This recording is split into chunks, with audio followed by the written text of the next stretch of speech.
everyone, and welcome to the Wellness Deck. This is Parul Tripathi, and today we're going to talk about lifestyle changes for overall well-being. So the question is, what really well-being is? Well-being not only includes your physical well-being, but also your mental, emotional, and social well-being. With some little tiny tweaks in your everyday life, you can bring about some major changes in your overall well-being. Today we have with us Mr. Shobhit Narain Agarwal, who's a renowned career counselor, a mental wellness coach, and a spiritualist who's going to shed some light on lifestyle changes. Hello, Shobhit. Welcome to the Wellness Deck. Hi, Parul. Thank you for inviting me. So, how are you, Shobhit? I'm doing very well. And how are you doing? I'm good. I'm good. Thank you very much. So, Shobhit, I've told the viewers a bit about what you do. Why don't you shed some light on, your journey so far and your journey towards well-being? All right. So I'll start in the beginning. I was brought up in the mountains. I Right. lived in the mountains, Missouri, for 9 years. And I Yeah. came to my hometown, Lucknow. I did my master's from Narsi Monji University, Mumbai. I graduated in 2007 and been working since then for almost 13 years now. And I've worked before also. So roughly 15 years I've been working now. And simple things make me happy. Simple things, absolute simple things. It's just like a conversation with a dear one. And since I know you also, so even this conversation is a joy to me. Right. Yeah. Thank you. Cooking, yeah, cooking, photography, exercise, um, all those things that I have consciously decided to do in my life, they make me happy. Right. So, my journey so far in the well-being uh, sense has been an offshoot of sobering my relationships with people. Right. So, that was the trigger that led me into the wellness and the well-being aspect of life. Yeah. Right. So, you've spoken about what well-being means to you and your journey so far. So, what I'd really like to know is what well-being really means to you, because well-being can have different meanings for different people, right? It might mean something completely different to me, and I'm pretty sure that it might mean something completely different to somebody else. So, what, according to you, well-being really entails? What do you think that it entails and what it is all about. So, I understand that well-being primarily works at two levels. One is at the physical level, and the other is at Right. the mental level, Right. at the level of your mind. And for me, mind over matter is more important. It Right. has worked definitely in my case. It has brought me Right. benefits multifold. It begins at the thought level, and they say that as you think, so is your world. Yeah. And we all want to live in a beautiful world, isn't it? Yeah. Yeah. Absolutely. So, for me, well being began when I started to take care of the quality of my thoughts. I started to check it. Is there any waste? Is there any negative? Is there any thought that I'm creating that will lead me to deterioration? If yes, then I used to curtail it there. And Right. spending your energy in allowing the positive thoughts to germinate, to Right. mushroom, and to Yeah. help them see the light of the day has been my constant endeavor. And so you're able to Right. create a beautiful world, and that helps you in your mental state of mind. For example, I like gardening, I like cooking, I like photography, I like listening to people, I love the rain, I love being Right. with nature, I Okay. love children also. And so now these things are there, and these things are something that I've consciously decided because I naturally am inclined to these interests. Similarly, some other human being could be inclined to some other interests, whatever it could be. If Right. they pursue that, it brings a deep sense of satisfaction, a deep sense of contentment, joy, and happiness. And the second level was the physical level, which is about exercise, which is about being fit, feeling healthy, and you don't feel bloated, you don't feel tired, fatigued. Yeah.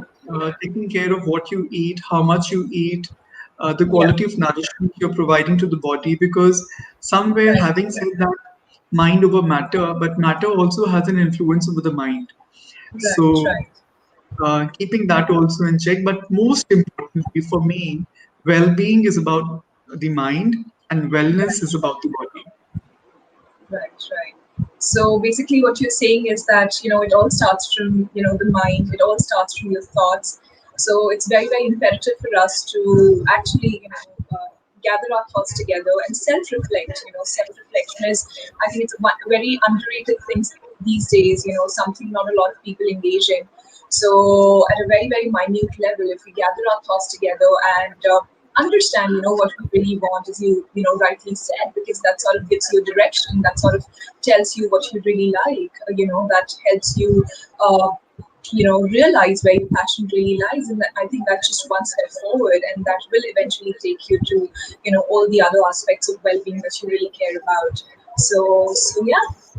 Yeah, you're right. And the aspect of spending some time with yourself to observe your thoughts is not an easy thing, I tell you. Yeah, It is, absolutely, it, absolutely. it takes effort. I mean, to uproot yourself from a certain set of a thought pattern which one Yeah, was used to. For example, there could be a lot of people who enjoy, watching YouTube or some yeah, video till late night, and now we yeah, suddenly tell them that you make a lifestyle change yeah, and switch off your digital devices 1 hour before you sleep. Do yeah, you think it will come easy to them? yeah, I think so. Yeah. Yeah. So we feel it comes easy, but when it comes to implementation, we see fingers getting drawn to those digital devices Absolutely, automatically. yeah. And I'm guilty of it myself. Like, so And that is where the real effort lies. yeah, So yeah, I think it's very important to answer the why, that yeah, why I want to do this. And if yeah, my reason is strong enough, then it helps me um, break or overcome those yeah, existing things in my life and create a new one. And absolutely. that strong reason, for me, I told you the trigger point in my life was to have sober relationships, have sweet relationships with people. Right, right, And that, keeping that as the focus, many other aspects of my life automatically improve. yeah, Um, so I believe that if we hold on to one virtue, other qualities follow along. absolutely, absolutely. And I could not agree more about the importance of why, because we have a tendency to get influenced by so many things around us, and whether that's on social media, whether that's in real life, we have such a tendency to get influenced by things, and sometimes they feel like fascinating enough to us and tempting enough to us, and we start just mindlessly pursuing that without even understanding that do we really want it. Suppose I see somebody on the social media and with a really great body, and I probably just keep striving for that without even realizing that my goals and the other person's goal might be like could be miles apart. So to understand what I really want out of fitness, what I really want out of well-being might really differ from the other person, and therefore it's really important to understand the why. Precisely. You just said it. It has to be that way. Absolutely. One would, for example, it is about relationship. One needs to understand what they want from a mother-child relationship, or Yeah. from a brother-sister relationship, from a friend, from a husband-wife, from a stranger, from an office colleague. If I don't know what I want, Yeah. maybe I would be constantly engaged in tussle, in Yeah. conflicts, in some kind of a verbal debate, arguments, Yeah. because the mind is not clear of what is it I'm seeking. Yeah. And therefore, I feel it is imperative that we have the clarity within. Clarity helps us to move along easily. Absolutely, absolutely. And I think that also brings me to sort of my next question, where when we talked about what well-being really is and what it entails, and what perception do people these days have about it? Is there a discrepancy you feel? And if yes, then how can they be on the right track, and how can it be corrected? Yes, I feel that today well-being has been equated to wellness. As I said earlier, that well-being is related to the mind and wellness is related to the body. People focus more on the body than the mind when they talk about lifestyle changes and wellness.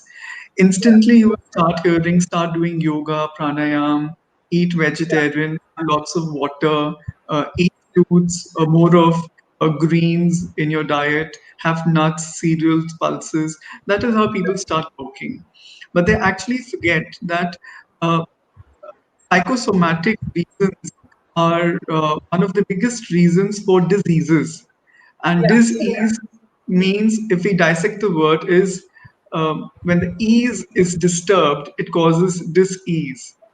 yeah. And so it occurs, it starts in the mind. For example, you will see when people are under stress, they Right. don't understand that they are under stress. It turns into a more severe form of tension, and Yeah, if that is also not addressed, it turns into some kind of a yeah. depression.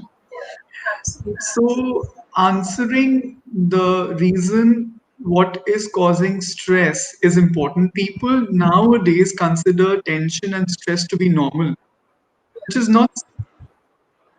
If I have uneasiness in my mind and if there's something bothering me, I need to answer it. I need to address it. I need to sit with my own self and find ways and solutions to it. Maybe I need to talk to a friend. Maybe I need to journal it down. Or maybe I just need to pause and step back and reflect. What is it that I need to check and change in my own lifestyle? Right, right. Well said, Shobhit. But I feel like having said that and having known about what well-being really entails, and a lot of people might be familiar with it because now we are getting more, we are getting more meetings to talk about it. So people in a gist might know that what well-being really is, but when it really comes to following that and starting that, the beginning, the inception of it, I think it's the most difficult part for everyone. So how do we go Yes. about that? To just begin it and the inception, like how do we go about that journey and how do we embark on that journey? So that's the biggest question for everyone. So there needs to be a motive, there needs to be a reason at the start of any big change to happen.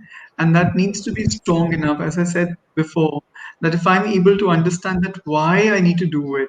Some people do it at the behavioral level because their parents have asked them, their wives or husbands have asked them, some family member have asked them, or it's the peer pressure. But what happens when they're not there? They come back to their own old behavior, which is temporary. Okay, Yeah, now having understood it at the intellectual level, a lot of people make changes because now, after COVID-19, this pandemic, and even before, substantial amount of awareness was there in the public, and people knew what is good and bad. But then, do we see? I mean, if we see the statistics and data of the mental health industry, we see alarming figures. We see that it doesn't work there also. Then comes the emotional level where people are emotionally crippled and they feel that now I need to do something about my own self to live a more joyful, happy, fulfilling life. But emotions are also not enough because it doesn't allow them to bring that change naturally into their nature. They do it because they're moved by some incident or some happening and they take it up, but it becomes a burden after some time. They start thinking, oh, this requires a lot of effort. yeah, But for something to become mm, like easy and something that you look forward to on a day to day basis is called change at the conscious level, which becomes yeah, your natural nature. So I always think that for this difficult step to surpass, people need to uh, I mean, it's completely okay that if they begin at the behavioral level or the intellectual level or the emotional level, but after some time they need to find an answer strong enough that will help them go on and embrace this journey of wellness and well-being holistically. Absolutely, absolutely. And I think it all comes back to that, realizing the why, as we discussed earlier. It all comes Yeah. down to, gathering your thoughts, reflection, introspection, and knowing the why. I also want to say a few other things here, Parul. That timetable helps, discipline helps, regularity, Yeah, focus, determination. These are the yeah, other things needed when we are starting the journey on wellness, when we are trying to bring a lifestyle change. I know a lot of people who sleep late at night and get up late at night, and there are a lot yeah, of people who sleep on time and wake up early in the morning. It right, is about understanding your biological prime time, which means yeah, what is the time at which my mind and body functions at its highest potential. right, right, So I don't say that it's wrong to sleep late at night. What I say is that you need to identify your biological prime time, understand your body clock, and then right, move with discipline, regularity, determination, and focus towards your goal, whatever the goal. Now, here right. I also want to elaborate and segregate that in well-being and wellness, goals could be in various categories. So I spoke about the physical goals, which is about diet, nutrition, exercise in the form of yoga, running, jogging, body weight training, gymming, calisthenics, whatever it is.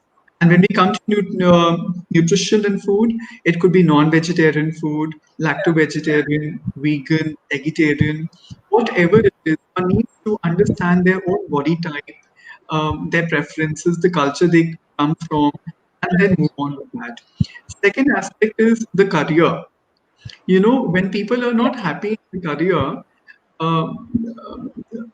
do you think it will lead to wellness? No, I don't think so. Yeah. So it will constantly hammer their mind and secrete unhappy chemicals and secretions in the mind and the body, which will make them restless, stressed, fatigued, and if no matter how much we try in terms of pills, Ayurvedic medicines, or naturopathy techniques, we use Yeah, these tools. They will work at the physical level only. The root cause needs to be addressed. So, at the career level, at the finance level, at the professional level, that area also needs to be sorted out when we're talking about wellness. The yeah, third aspect is your interactions with people and your social relationships. I may be very good with my finances and doing very well in my career, but what about my relationships with my own family members back home? yeah, What about, what about the quality of my interactions with my neighbors or yeah, with the people in the society with relatives? And uh, at this point, I want to mention that, Parul, there was a research done that what makes you live 100 years and more. And yeah, there were about 10 reasons that emerged. Of them, right, two were the most important ones, which I have taken as my mantra now. all The right, number one reason was that the quality of relationships you have with people. And the yeah, number two reason was that throughout the day, the yeah, quality of interactions you have with all the people around you. right, okay, So yeah, I mean, diet, nutrition, and yoga, or about career, finance, all those yeah, aspects are there. Even the place where you live, your upbringing, location in terms of geography where you live, that also right, has a major role in wellness. For example, people yeah, living, in places which are stinky, dirty, yeah, it will not lead to wellness and yeah, well-being. So location also plays a major role.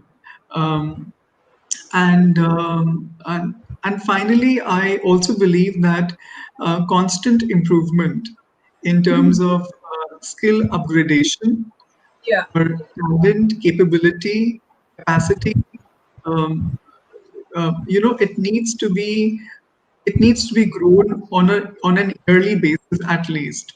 So yeah, whatever hobbies, aspirations that people have, like I yeah, personally, I choose to add one such new gift in my own system. For example, recently I learned about aromatherapy. I did a course and I got all the fragrances and tried to make different blends yeah. out of it. And some time Okay, back, I delved into cooking, and I right, mean, and if I go even some years back, I tried my hands at gardening, photography. So that leads to diversity, and diversity in life is always welcome. It really makes you good. But I don't say that this is a formula to everyone, because every individual is unique and they're different, and they have different likes and dislikes, and also they have a different set of aptitudes, which is aptitude means a capability, your ability. So keeping all that in mind, every individual is unique, and their style of wellness and well-being could be unique. right, right.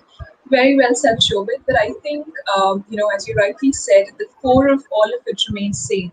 That when we talk about well-being, it does include your physical well-being, your mental well-being, and in fact, your social and spiritual well-being are as important. So, it's important to keep all of those aspects of well-being together and just move, face to face with all of them. So I do agree to that. I want to ask you, you look Yeah. so good, and what are your thoughts on wellness and well-being? Well, my thoughts is about a major part of my well-being comes from the relationships. I think and relationships, as rightly said, that the kind of people that you surround yourself with, and it's very important to understand the importance of family. A lot of times we might feel like that our family might not connect with us, but I think I found otherwise. You need to be more vocal in your opinions. You need to be more vocal in your, what you feel about, and your family will come around. Whether that's your parents, whether that's your siblings. Yes, there are a lot of things that they might not agree with you, but they would never oppose that. And conversation allows you to come to a consensus around things, so you also have that support system that yes, if I want to go for something, I won't have to turn to somebody outside my niche. I can talk to people who are just immediately available, like my mom or my dad. So I think for me, a major part of that comes from opening up with the family and being very transparent with them, as transparent as you can. Voice your opinions and have the tolerance to also listen to theirs and sort of come to a consensus around it. And I think that just brings a healthy balance in my life. And then, just I always have a go to person whenever I, want to turn to somebody. See, you have a go-to person, and I'm Yeah, delighted, and I'm sort of reassured of my own understanding that relationships, family that you mentioned, I mean, this came as the top reason for your well-being and wellness. I yeah, mean, you are somebody who could really take on the fashion world so well, but that aspect of beauty and exercise or diet, you didn't speak anything about that. And from you also said the first point that emerged was relationship and family. So absolutely. I truly believe that wellness and well-being, it begins with the mind and the quality of your relationships. Absolutely, absolutely. Wonderfully described, Shobit. Any last words that you'd like to say to our viewers in these difficult and trying times? Towards the end, I would say that there are many tips. So one tip would be maybe meditation, mindfulness, heartful guidance practice, journaling, reflection. These are some tools that can help you discover your own inner world. Take a help of a friend or a close confidant who can support you in this endeavor, or a professional. Right.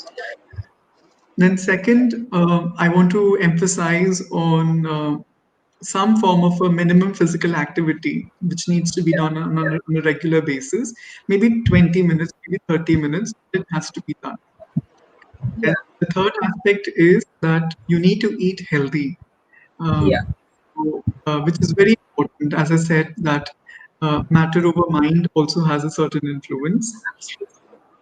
Both practice some aspect of inculcating good communication skills, Yeah. because within my heart I want to have good relations with people, but if I don't have the ability to converse, communicate, choose and select my words carefully, craft my sentences, and then present it, be empathetic, be sympathetic, be Yeah. sensitive to words and meanings and feelings and emotions of people, I feel that the other person will not be able to understand your message. Yeah. And also practice some form of spirituality. I'm not saying religion, because religion could have certain customs, rituals, Yeah. and practices. That is a Right. very personal thing. But spirituality talks about universal human values. So Right. if we inculcate them, like tolerance, like the power to cooperate, the power to discriminate, face, withdraw, and qualities like sweetness and love, unity, uh, power, knowledge, and I think it will all come with time once we take on to the journey of wellness and well-being wholeheartedly. So these are my tips towards the end. Well, thank you so much, Shobhit. Thank you so much for joining us. And for everybody watching us, thank you for joining us too. And please take care and stay safe. Thank you. Parul, thank you for inviting me, and I had a great time here. Pleasure All is the all best. ours.